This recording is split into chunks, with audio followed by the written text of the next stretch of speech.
wabarakatuh. Halo teman-teman, gimana kabarnya hari ini? Semoga sehat semuanya ya. Walaupun sekarang masih dalam keadaan pandemi, semoga semuanya tetap sehat dan selalu jaga kesehatan ya. Oke, pada kesempatan kali ini kita akan belajar bersama-sama cara membuat kupu-kupu dari kertas lipat. Nah, teman-teman, bahan yang kita butuhkan hanya kertas lipat. Kertas lipatnya ini ukurannya sesuai dengan yang teman-teman inginkan, bisa yang besar atau yang kecil. Nah, kesempatan kali ini saya menggunakan ukuran 12x12. Terus yang kedua ada gunting nanti buat membentuk sayapnya. Oke, kita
dari kertas origami.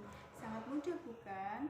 Nanti kalau sudah buat banyak, teman-teman bisa susun sebagai hiasan dinding, atau mungkin di pintu, atau mungkin di mana saja, figura juga bisa. Nanti bisa seperti ini, atau mungkin bisa seperti ini, atau mungkin seperti ini.